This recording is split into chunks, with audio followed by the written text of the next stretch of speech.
Hello everyone, welcome to the stock pathfinder. और आज हम इस वीडियो में जानने वाले हैं ओवरऑल मार्केट का जो सिनारियो है यहाँ पे। Weekly time frame, monthly time frame और इंट्राडे लेवल्स को भी हम यहाँ पे समझें। जो मार्केट में एक अफवाह चल रहा है ना, मार्केट क्रैश हो गया, मार्केट ये हो गया, चाइना इन्वेस्टर चले गए और सारे पैसे यूएस जा रहे हैं, चाइना जा रहे हैं, इंडिया से मार्केट जा रहे हैं। तो ये सब कितना सच है और इस डेटा के ऊपर आपको कितना बिलीव करना चाहिए या मार्केट का नेचर को समझना चाहिए, हम इन सबको इन डिटेल में डिस्कस करेंगे। आज का वीडियो जो होगा ना, आपके लिए आई ओपनिंग होगा। पूरे यूट्यूब पे ऐसा कहीं भी आपको वीडियो नहीं मिलने वाला है। तो एक अनमेच्योर ट्रेडर्स बन के आपको क्या बेनिफिट्स मिल सकता है और क्या डिसएडवांटेज हो सकता है, वो भी हम इसमें समझाएंगे। और एक मेच्योर ट्रेडर इस सिचुएशन में क्या एडवांटेज ले सकता है और उसके लिए क्या डिसएडवांटेज होता है, उन दोनों चीज़ों को हम समझेंगे। तो अगर आप चैनल पे नए हैं तो चैनल को सब्सक्राइब करिए, वीडियो को लाइक करिए एंड पूरे एंड तक वीडियो को देखिए, तब आपको समझ में आएगा कि निफ्टी के एग्जैक्टली जो है बॉटम कहाँ पे बनने वाला है और वहां से मार्केट क्यों पुल बैक ले सकता है, क्यों रिवर्सल ले सकता है, उसको हम इन डिटेल में आज समझने वाले हैं। तो सबसे पहले हम निफ्टी को समझेंगे क्योंकि ब्रॉडर इंडेक्स यही है। निफ्टी को समझ गए तो बाकी पूरे मार्केट को आप समझ गए। तो निफ्टी के ना हम सबसे पहले चलते हैं बड़े टाइम फ्रेम, जो मंथली टाइम फ्रेम है उस पे चलते हैं। और इससे पहले भी मैं आपको दिखाना चाहूंगा निफ्टी का ईयरली टाइम फ्रेम जो है उसको।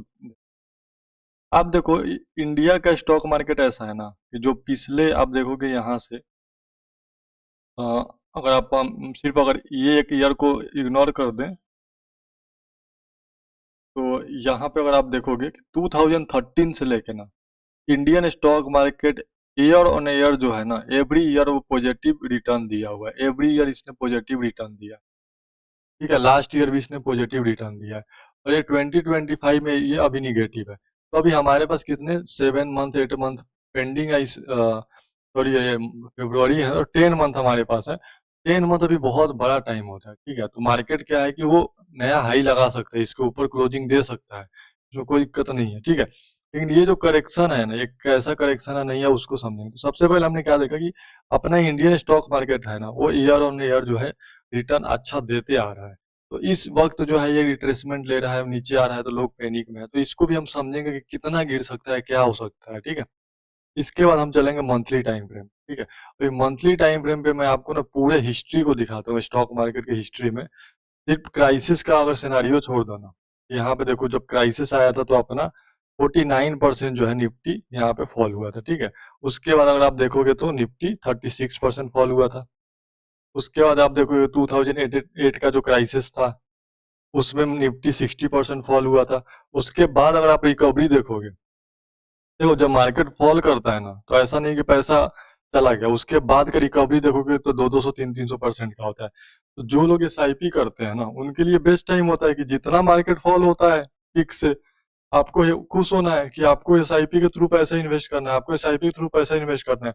ये कौन से, ये मैच्योर ट्रेडर होते हैं। जो मैच्योर हैं वो क्या करते हैं, एवरेजिंग करते हैं, एसआईपी ईटीएफ बाई करते हैं, ठीक है, म्यूचुअल फंड में इन्वेस्ट करते हैं। जो अनमेच्योर क्या है, वो किसी स्टॉक को खरीदते हैं कि पार्टिकुलर किसी कंपनी को उन्होंने परचेस कर लिया। नो डाउट कंपनी भी ऊपर जाएगा, बट बहुत से कंपनी क्या होता है ना, ऐसे डेप्थ में वो क्या होता है, बंद हो जाता है, तो पैसे यहाँ पे डूब जाता है, ठीक है। तो ये अनमेच्योर डिसीजन है।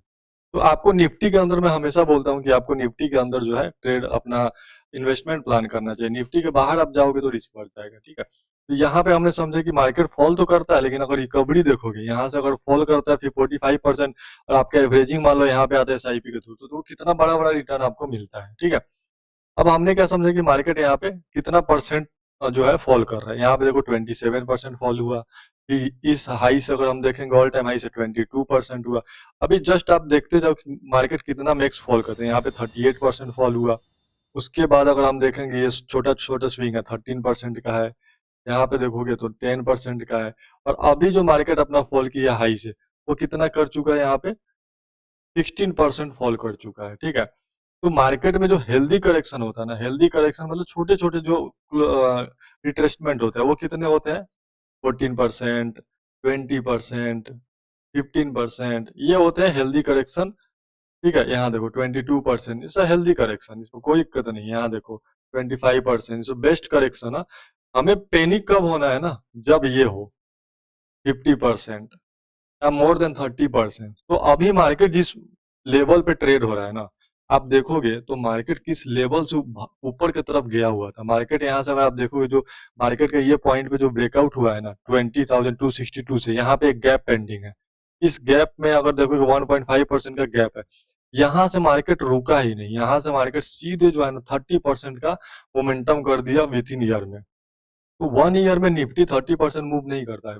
निफ्टी क्या है कि निफ्टी का जो रिटर्न है ना एवरेज क्या है 15% से आसपास है, मतलब 14, 15, 13 यही होता है। लॉन्ग रन में 13-15% का होता है, ठीक है। तो मार्केट इतना बड़ा मोमेंटम तो कर दिया, अब ये फॉल हो रहा है। तो आपको समझना पड़ेगा ना, जिन लोगों को जो मैच्योर ट्रेडर उनको पता है कि गैप मार्केट कभी पेंडिंग नहीं छोड़ता है। तो ये जो गैप है ना, ये गैप फिल होने के लिए मार्केट आएगा। और ये आई थिंक जब मैं अपने कलीग्स के साथ था तभी मैंने बोला था, जिस दिन मार्केट ब्रेकआउट करके नहीं आया नीचे, मैंने बोला 6 मंथ 1 ईयर के बाद लेकिन देखना ये वाला गैप फिल होने आएगा मार्केट। तो मेरे अकॉर्डिंग जो निफ्टी का बॉटम बनने वाला है वो कहाँ पे बनने वाला है वो मैं आपको बता क्लियर कट में बताता हूँ। वीकली टाइम फ्रेम है, 200 मूविंग एवरेज देखो 19,000 पे मार्केट अभी, और यहाँ से अगर मेरे अकॉर्डिंग देखो और 2 महीने जो है नेक्स्ट 2 मंथ मार्केट फॉल करने वाला है। मई मंथ के बाद से मार्केट में रिकवरी होगा, ये मेरा प्रेडिक्शन है। क्योंकि यहाँ से जो अभी निफ्टी फॉल किया है ना 15%, मेरा मानना है कि निफ्टी यहाँ पे एक पॉज लेगा 21,000 के आसपास। उसके बाद निफ्टी इस गैप को फिल करने के लिए आएगा जो कि ब्रेकआउट हुआ था 20,263, और मार्केट जो है 20,300 400 के आसपास जैसे आएगा ना इस पार्टिकुलर एरिया पे, मैं पहला बंदा हूँ कि यहाँ पे मैं अपना फ्रेश इन्वेस्टमेंट करने वाला हूँ एसआईपी के थ्रू, ईटीएफ के थ्रू। तब तक ये जो आपका वीकली टाइम फ्रेम का मूविंग एवरेज है ना, ये धीरे धीरे धीरे धीरे ये यहाँ तक आ चुका होगा। तब ये वीकली मूविंग एवरेज पे होगा निफ्टी, और मार्केट में जो मैक्स करेक्शन है वो है। तो मेरे अकॉर्डिंग जो मार्केट में बॉटम बनने वाला है वो लेवल ये जोन है 20,500 से लेकर 20,000। ये मेरा जो ये जो है मार्केट का ये हो गया जो अपना बॉटम बनेगा, वो यहाँ बनेगा। तो ये देखो ये क्या है ना कि एक पैनिक होने से कोई फायदा नहीं है। अभी अगर पार्टिकुलर कोई स्टॉक के ऊपर हम जाएंगे ना, अब जैसे रिलायंस को देखोगे, ठीक है, अभी जो हमने किया रिलायंस में अगर हम एनालिसिस करेंगे तो रिलायंस कितना फॉल हुआ है 25%, ठीक है। और भी कोई पार्टिकुलर स्टॉक देखते हैं जिसके स्टॉक का नेचर हम देखते हैं, आईसीआई बैंक देखेंगे तो आईसीआई बैंक अभी कितना फॉल हुआ है यहाँ पे ओनली 10%, जो कि निफ्टी के कंपेरिजन में काफी स्ट्रॉन्ग दिख रहा है। रिलायंस हाईएस्ट वेटेज का स्टॉक है, ठीक है। तो अगर रिलायंस का भी नेचर स्टडी करोगे वीकली टाइम फ्रेम पे जाके देखना है कि रिलायंस में कितने परसेंट का स्विंग बनता है, और आप उस स्विंग से एनालिसिस करो रिलायंस को, रिलायंस कितना फॉल करता है। जैसे स्विंग देखो 40% रिलायंस फॉल किया यहाँ पे, उसके बाद आप देखोगे ये जो करेक्शन हुआ था यहाँ पे कितना था 23%। के बाद अगर आप देखोगे यहाँ पे हाई से कितना था 22%, यहाँ पे कितना था 45%, ये कोविड वाला था। उसके बाद रिलायंस कितना फॉल किया था, तो ये किया था 22%। इसके पहले अगर आप हाई को देखोगे तो कितना फॉल किया था 23%। अभी रिलायंस कितना फॉल किया है, तो ये किया है अराउंड 25%। तो हमें क्या देखना है कि स्टॉक का जो नेचर है ना, एक बार वो 40% के आसपास गया था, उसके बाद ये 23%, 25% के आसपास जो है ये अपना करेक्शन कर रहा है। तो हमारे लिए बेस्ट सिनेरियो कब होगा, जब ये स्टॉक हमें इस परसेंटेज के करेक्शन पे हमें एंट्री मिलता है। क्योंकि हम क्या है कि 90% जिन्होंने बाई किया हुआ होगा ना यहाँ पे यहाँ पे यहाँ पे कहीं पे, उनसे हमारा जो एंट्री होगा बेस्ट एंट्री होगा, और हमारी प्रोबेबिलिटी जो है मोर देन 90% होगा। तो इस चीज को कौन समझता है, जो मैच्योर ट्रेडर होता है। अब यहाँ पे अगर कोई रिलायंस लेके पैनिक में है, मेरा पैसा डूब रहा है, ये हो रहा है, तो नहीं, आपने गलत जगह लिया है ट्रेड को, तो उससे डूब नहीं रहा है, आने दीजिए। आपको पता नहीं कि मैक्स कहाँ है। अब ये जो दिख रहा है ना आपको अलर्ट, ये क्यों है, क्योंकि मैं इधर बाई करने वाला, क्योंकि मुझे लगता है रिलायंस यहाँ से 2-4% और करेक्शन करना चाहिए। और यहाँ पे देखो जो 25% करेक्शन है वो एक मैक्स 28-29% आता है। This is the best opportunity for me to do averaging in my portfolio, ठीक है। सो यहाँ पे रिलायंस जो है ना इस पर्टिकुलर एरिया पे 1150 के आसपास से रिलायंस जो है रिलायंस बॉटम बनाना शुरू करेगा। और रिलायंस को अगर देखेंगे इस लेवल पे तो कितना परसेंट है, 6% के आसपास है। तो आप देखो निफ्टी भी कितना परसेंट और मेरे अकॉर्डिंग करेक्शन करने वाला है। अगर हम फ्यूचर को देख के यहाँ पे डिसाइड करते हैं तो 8% के आसपास करने वाला है, और रिलायंस 6% के आसपास करने वाला है। तो almost equal to index and stock हो गया जो हाईएस्ट वेटेज है। तो ये तो हमने क्या डिस्कस किया, फ्यूचर में कहाँ तक मार्केट जाएगा, और जहां बॉटम बनेगा, जैसे आप देखोगे मंथली टाइम फ्रेम का ब्रेकआउट रीटेस्ट नहीं होगा तो ये भी होगा। फिर ये जो वीक बना है इलेक्शन वाला, इसको भी टेस्ट मार के करना है। तो ये जो जोन है ना जो मैंने आपको बताया, ये बनने वाला है हमारा बॉटम। तो जब ये बॉटम बनेगा और इस जोन में, तब जाके हम लोग क्या करने वाले हैं, इस पार्टिकुलर इसी जोन में फ्रेश इन्वेस्टमेंट का प्लान जो है हमारा रहेगा निफ्टी में। तो ईटीएफ है चाहे नया फ्रेश बाइंग करना है जो भी वो रहेगा। तो हमने यहाँ पे पूरा ऑलमोस्ट व्यू समझ लिया। अब हम इंट्राडे के लेवल्स पे डिस्कस करते हैं कि कल मार्केट में कैसे काम करें। तो यहाँ पे देखो सिंपल सी बात क्या है ना कि यहाँ पे अगर आप देखोगे कि मार्केट में क्या हुआ, प्रीवियस डे भी सेलिंग हुआ, यहाँ भी सेलिंग हुआ, उसके बाद मार्केट ओपनिंग के साथ सेल अप हुआ, यहाँ कुछ बायर है उनका स्ट्रेल ट्रिगर हुआ, फिर सेल अप हुआ, और यहाँ पे फिर से जो सेलिंग हुआ है वो निकल चुका है। तो ओवरऑल जो सेंटीमेंट क्या है वो निगेटिव है। ठीक है, ओवरऑल सेंटीमेंट निगेटिव है। अगर इसका आप बेनिफिट लेना चाहते हो तो देखो मेरे टेलीग्राम चैनल पे आप जा सकते हो। यहाँ पे मैं पहले ही यहाँ पे अपडेट दे देता हूँ कि मार्केट में मेरा पोजीशन कैसा रहने वाला है, क्या रहने वाला है, और उसके बाद आपको यहाँ पे टॉप गेनर टॉप लूजर्स भी देखने को मिल जाते हैं। ठीक है, तो ये स्टॉक पास फाइंडर के नाम से टेलीग्राम है, फ्री ऑफ कॉस्ट आप ज्वाइन कर सकते हैं। तो अभी हमने क्या देखा यहाँ पे कि हमने यहाँ पे देखा कि मार्केट जो है यहाँ पे अच्छा फॉल किया। तो कल हमारे लिए क्या सिनारियो हो सकता है, तो हम हार्डली टाइम फ्रेम पे जाएंगे और यहाँ पे जो देखोगे ना, अब इसके नीचे अगर हम जाते हैं तो इसके नीचे अगर देखोगे तो कोई हमारे पास मेजर सपोर्ट जो है दिख नहीं रहा।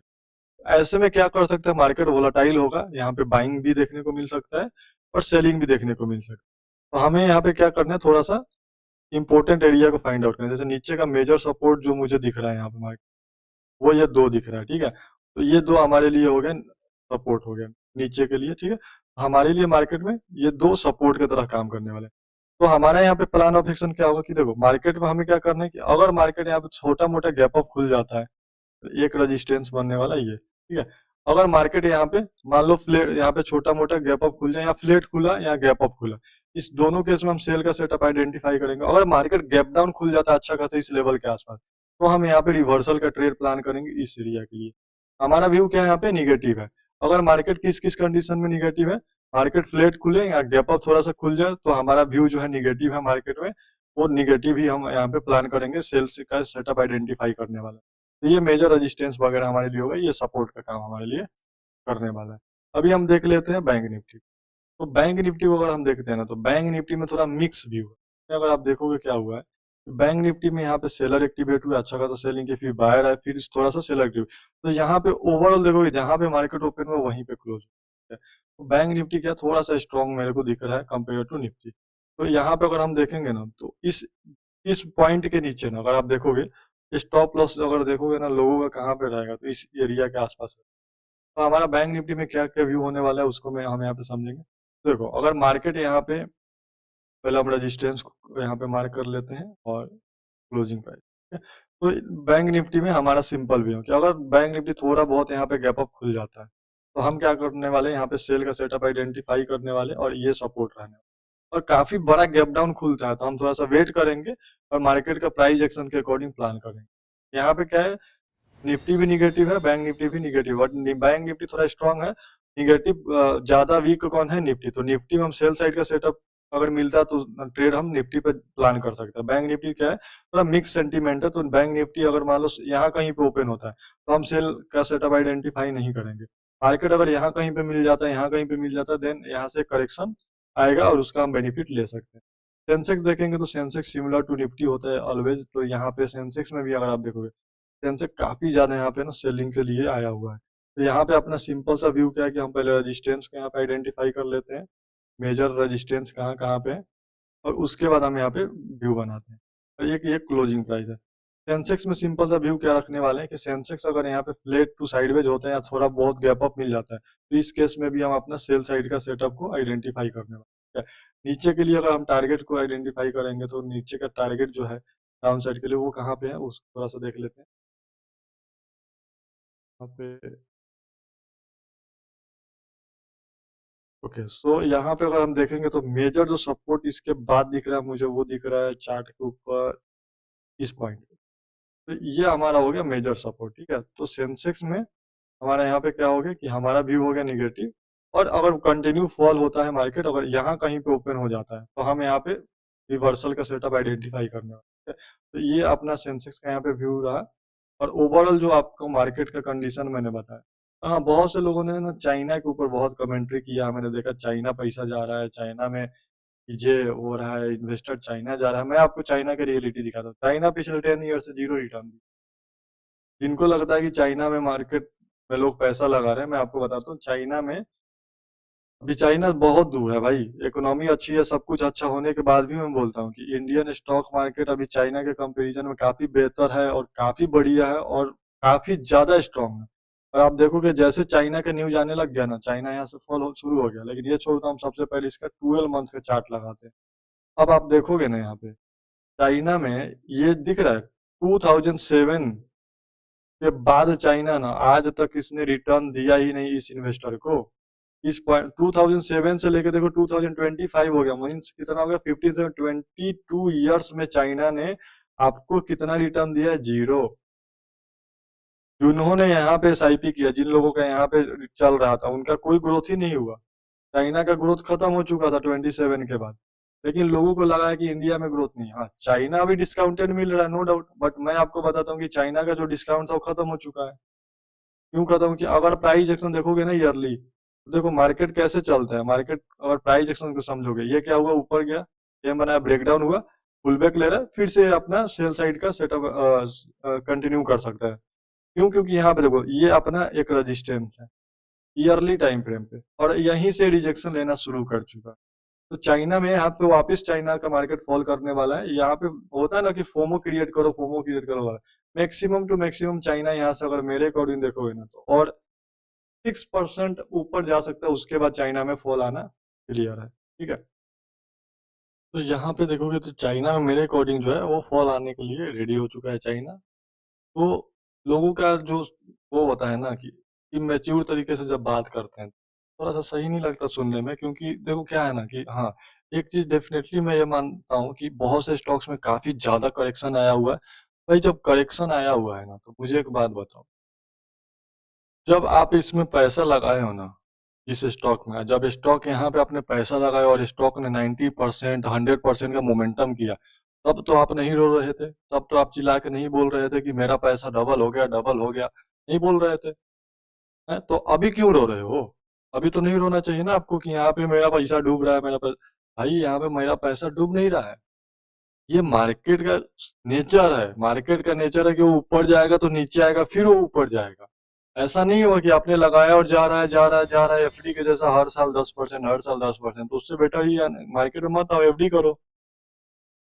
तो यहाँ पे क्या है कि यहाँ पे देखो, आप कितना भी चिल्ला लो, अपना पोर्टफोलियो बेच दो, जो करना है कर लो, मार्केट अपने अकॉर्डिंग चलता है और मार्केट जैसे चलता है वैसे ही चलेगा।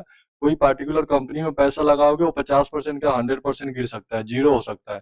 बहुत से लोगों ने टाटा मोटर्स को देखा होगा, जब टाटा मोटर्स में रैली आया था, कंटिन्यू यहाँ से देखोगे ना, टाटा मोटर 2023 के बाद से 400 रुपए का स्टॉक जो था भाई, वो 150% बढ़ गया था 2 साल के अंदर में। ये कोई स्टॉक का नेचर होता है 150% बढ़ना? अदानी के केस में देख लो, ट्रेंड के केस में देख लो, नहीं होता है। स्टॉक का नेचर क्या है, वो इंडेक्स को डेफिनेटली बीट करे, लेकिन वो क्या है, अगर इंडेक्स 15% तो स्टॉक 20% के अकॉर्डिंग अगर मूव कर रहा है, स्लो एंड स्टडी ऊपर जा रहा है, बहुत बढ़िया है। उस स्टॉक पे अगर आप पैसा लगाते हो, उसके नेचर पे पैसा लगाते हो, देन जो है आपका पैसा कभी नहीं डूबेगा। टाटा मोटर्स ऐसा स्टॉक है जो कि 80% का करेक्शन करता है। अब लोग को लगेगा यार 80% गिर जाएगा, भाई गिर सकता है, कोई दिक्कत नहीं। पहला पॉज ये है, उसके बाद देखो ये गैप है ना 400 वाला, यहाँ तक आ सकता है। तो आपको समझना है कि आप इन्वेस्टमेंट करने से पहले आपको स्टॉक का नेचर समझना है, इंडेक्स का नेचर को समझना है। इस सब चीजों को समझते हुए फिर आपको इन्वेस्टमेंट प्लान करना है। ठीक है, उससे पहले आपको इन्वेस्टमेंट नहीं करना है। आप प्रोफेशनल का जो है ना, हाँ, वो लीजिए, क्या बोलते हैं, उनसे एडवाइस लीजिए, देन आप ट्रेड प्लान करें। तो आज के लिए इतना ही, मिलते हैं नेक्स्ट मार्केट एनालिसिस में। ठीक है, तब तक के लिए thank you so much, enjoy.